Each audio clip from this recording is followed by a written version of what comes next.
सरबराह American Muslim for Trump Sajid Tarar साहब ने हमारे साथ मौजूद हैं। उनको प्रोग्राम में वेलकम कहते हैं। आप इनको देखते हैं, ब्लंटली बोलते हैं और अगर उन्होंने ट्रम्प की पॉलिसीज पर भी तनकीद करनी हो तो खुलकर करते हैं। तो सबसे पहले तो साजिद तारड़ साहब, वेलकम आपको, वेलकम टू फेस। सेकेंडली, कितने परसेंट हाईली चांसेस हैं, आपको उधर बैठे हुए हैं आप ये बता दीजिए कि क्या वाकई में डोनाल्ड ट्रम्प जो है सेकंड राउंड के लिए, पीस टॉक के लिए आ सकते हैं पाकिस्तान? वहां पर क्या मीडिया और उनके जो व्हाइट हाउस है, क्या खबरें वहां से सामने आ रही हैं? एब्सोल्युटली, लेकिन इसमें सबसे पहले जिस तरह आपने फील्ड मार्शल साहब का जिक्र किया है, तो ज्यादती होगी कि आज के दिन अगर हम मार्का हक और बुनियानुल मरसूस की बात ना करें।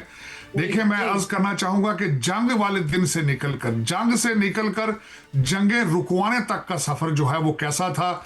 आज पाकिस्तान, दुनिया के अंदर 195 कंट्री है, 195, और उनमें सिर्फ एक ऐसा कंट्री मौजूद है जिसके ऊपर रियाज, तेहरान, वाशिंगटन डीसी और बीजिंग सारे एतमाद का इजहार करते हैं। और क्रेडिट किसको जाता है? हमारी सियासी और अस्करी क़यादत को जाता है। बड़े लंबे अरसे के लिए लोग इस पे किताबें भी लिखेंगे, इसके ऊपर मूवीज भी बनेंगी और दुनिया की मिलिट्री एकेडमीज के अंदर बच्चों को यह पढ़ाया जाएगा कि उस दिन पाकिस्तान ने क्या किया था।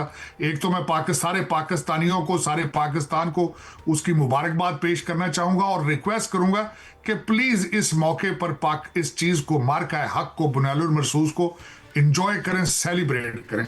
अब मैं आता हूं कि इस वक्त जो व्हाइट हाउस के अंदर, वाशिंगटन डीसी के अंदर माहौल क्या है। डोनाल्ड ट्रंप साहब कॉन्फिडेंट नजर आते हैं।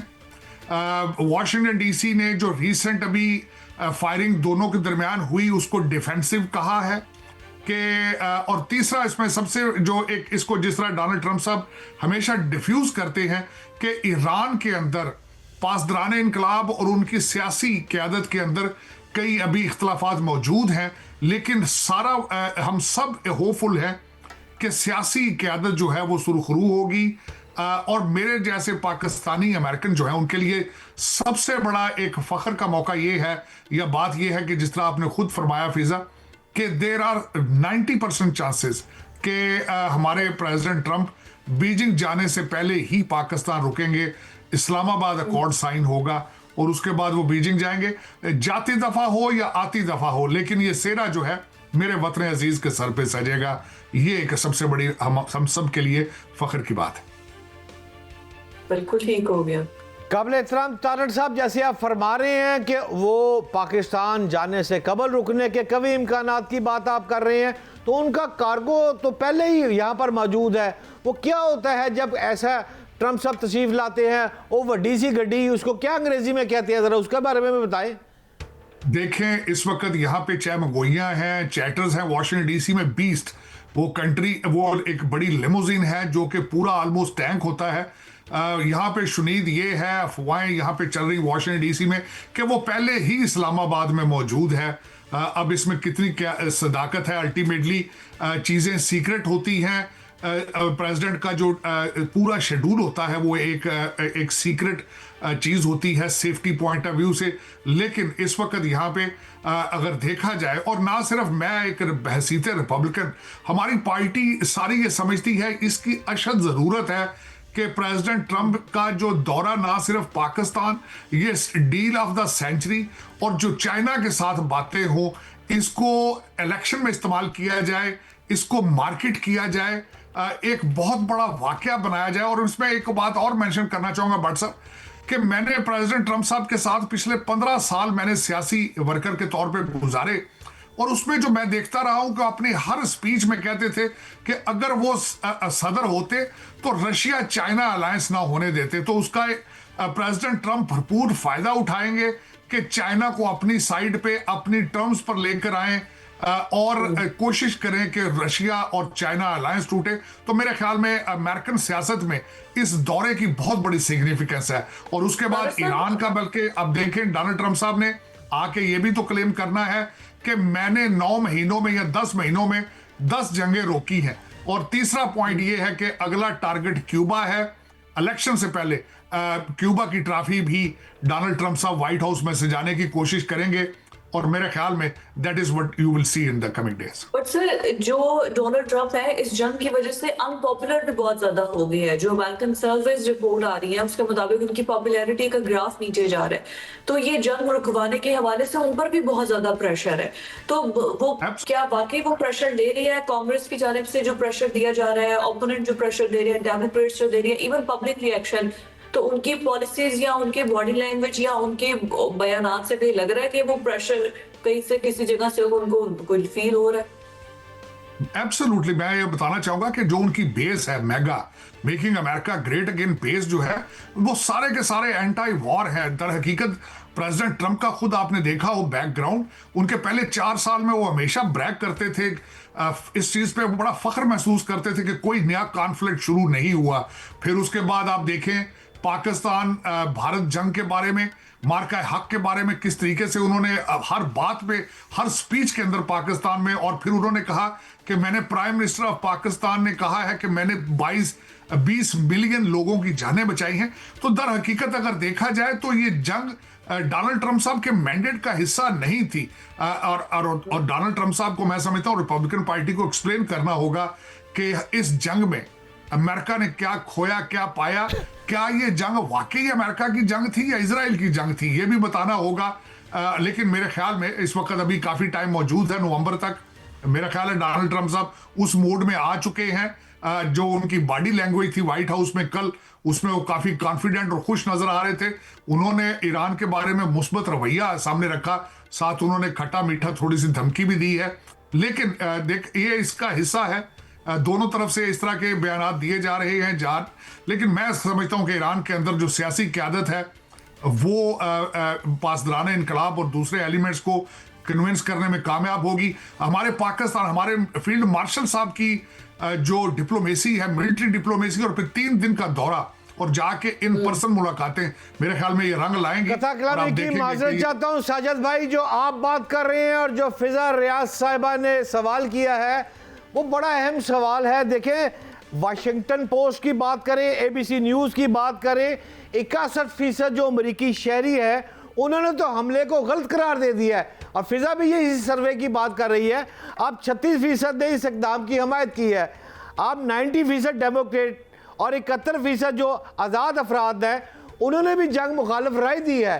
तो मैं ये तो समझता हूँ जो आप फरमा रहे हैं, आसान ज़बान में बताएं कि क्या मिड टर्म इलेक्शन के नताइज पर यह बात असरअंदाज होगी और अमेरिका ईरान जंग ना रुकी तो फिर ट्रंप पाएंगे। एग्री या डिसएग्री सर? मैं एग्री करूंगा आपसे, लेकिन मैं भट्ट साहब एग्री विद डिसएग्री। बात यह है कि जेरेड फोर्ड जो दुनिया का सबसे बड़ा कैरियर है वो वहां से निकल चुका है नॉर्फोक वर्जीनिया की तरफ। दूसरा उसमें पॉइंटर्स करना, ईरान ने अपनी फजाई हदूद और कमर्शियल फ्लाइटें खोल दी हैं। तीसरा पॉइंटर्स करना चाहूंगा, ईरान के अंदर स्कूल खोले जा रहे हैं, ईरान के अंदर गवर्नमेंट फंक्शनल होती जा रही है। तो ये सारी चीजें पॉजिटिव है और परमानेंट जंगबंदी की अलामत है।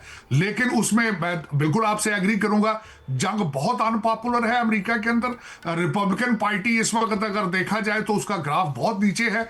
लेकिन 2 चीज यहां पे अर्ज करना चाहूंगा कि नवंबर तक यहां पे अगर पेट्रोल की प्राइसें नीचे आती हैं, डोनाल्ड ट्रंप साहब बराक ओबामा से अच्छा एग्रीमेंट लेकर वापस आते हैं, चाइना जाकर वहां पे वापस आते हैं, डील ऑफ द सेंचुरी को अच्छे तरीके से मार्केट किया जाए, तो there is a strong possibility कि Republican party mid term election जीत सकती है। नहीं तो आप समझते हैं कि अमेरिका ईरान की अगर जंग बंद ना हुई तो पहले भी दौरा चाइना का रुक गया था ट्रंप साहब का, अब फिर मुमकिन तौर पर रुक सकता है? एम आई राइट सर? एब्सोल्यूट, बिल्कुल। मैं समझता हूं स्पॉयलर्स मौजूद हैं। आज सुबह आपके प्रोग्राम से पहले मैं इजराइल के जरीदे पढ़ रहा था, तो वो ईरान के साथ जो डील है उस पर ज्यादा खुश नजर नहीं आते, लेकिन उनका भी इशू मौजूद है। अक्टूबर में उनके भी इलेक्शन आ रहे हैं, इसी महीने वो अपनी असेंबली डिसॉल्व करेंगे, रशा शाना का त्यौहार जो है वो सर पे खड़ा है। तो दोनों कंट्रीज अमेरिका और इजराइल के अंदर वोटों की बात है और उन्होंने अपनी अपनी अवाम को किसी ना किसी तरीके से सेटिस्फाई करना है। नफ्ताली बेनेट जो कि इजराइल के नए प्राइम मिनिस्टर कैंडिडेट होंगे, उन्होंने अपनी इंतखाबी सरगर्मियां शुरू कर दी हैं इलेक्शन की। तो मेरे ख्याल में डोनाल्ड ट्रंप साहब के ऊपर भी प्रेशर मौजूद है और इजराइल के अंदर भी प्रेशर मौजूद है। और आप ऐसा उनके जो डोनाल्ड ट्रंप साहब है, आपने कहा मैं उनके सियासी वर्कर के तौर पर उनके करीब रह चुका हूँ, उनकी पॉलिसीज को समझता हूँ। अगर इस्लामाबाद अकॉर्ड हो जाता है, हम ये जंग रुकवा देते हैं, पाकिस्तान का किरदार अमेरिका की नजर में क्या होगा? क्योंकि उससे पहले तक इंडिया ही इंडिया हमें नजर आता है, और पॉलिसीज मेकिंग में भी और वैसे भी। सो मुस्लिम कम्युनिटी जो वहां पर रह रही है अमेरिका के अंदर, उनके हवाले से या उनके किरदार के हवाले से क्या चेंजेस आएंगे, इंक्लूडिंग पाकिस्तान के टुवर्ड्स पॉलिसीज टुवर्ड्स पाकिस्तान, वो कितनी चेंजेस और लीनियंट हो जाएंगी? देखिए, इस वक्त 195 ममालिक में सिर्फ पाकिस्तान के पास ये सलाहियत मौजूद है कि वो रियाज, तेहरान, बीजिंग और वाशिंगटन डीसी को एक टेबल पे इकट्ठा कर पा रहा है। It's a very unique situation. अगर देखा जाए, हमारे फील्ड मार्शल साहब डायरेक्ट एंगेज करते हैं प्रेसिडेंट ट्रंप के साथ। प्रेसिडेंट ट्रंप के साथ बात करना इतना आसान नहीं है। हमारे कैबिनेट मेंबर अमेरिका के अंदर भी 2 दफा सोचते हैं कि प्रेसिडेंट ट्रंप साहब के साथ किस तरह एंगेज किया जाए या कन्विंस किया जाए। इसकी रिसेंट मिसाल अब मैं 2 दिन पहले की देना चाहूंगा। एक वाहिद सलाहियत मौजूद है हमारे फील्ड मार्शल और प्राइम मिनिस्टर शहबाज शरीफ साहब के पास कि उन्होंने अभी 1 दिन पहले प्रोजेक्ट फ्रीडम को प्रेसिडेंट ट्रंप ने रोका है, सिर्फ इन 2 शख्सियात की वजह से। तो मैं ये समझता हूं कि आप अंदाजा लगाएं कि इस वक्त पाकिस्तान की सफारती सलाहियत क्या है, पाकिस्तान की मिलिट्री डिप्लोमेसी की पोजीशन क्या है। मैं ये समझता हूं कि हर पाकिस्तानी को इस पे फख्र होना चाहिए और सेलिब्रेट करना चाहिए। जिस तरह मैंने अर्ज किया है कि बुनियानुल मरसूस से, एक जंग से निकलकर दुनिया की तीसरी आलमी जंग को रुकवाने की सलाहियत, आप खुद अंदाजा लगाएं कि इन 11 महीनों में, 12 महीनों में पाकिस्तान का सफर क्या रहा है और आज पाकिस्तान क्या खड़ा है। इस रिमार्केबल पाकिस्तान का फ्यूचर साजिद भाई, कतकलामी की माजरत, फिजा ब्रेक पे जा रही है। मेरा एक सवाल शाप सा सवाल करूंगा, शाप जवाब दीजिएगा।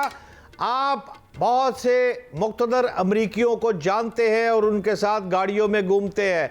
हमें इस बात का जवाब दें कि क्या अमेरिका ईरान पर हमला करने जा रहा है या ये सुलह होने जा रही है? तजर्बा क्या है, देख क्या रहे हैं अमेरिका में? सर, सुलह होते जा रही है। मैं इसमें देख रहा हूं कि वार इज ओवर एंड मेरे ख्याल में दुनिया सुख का सांस लेगी, प्रॉस्पेरिटी आएगी, महंगाई कम होगी, इन्फ्लेशन कम होगा और पाकिस्तान का ताबनाक फ्यूचर इंतजार कर रहा है। इंशाल्लाह। बहुत शुक्रिया साजिद तारिक साहब हमारे साथ मौजूद थे।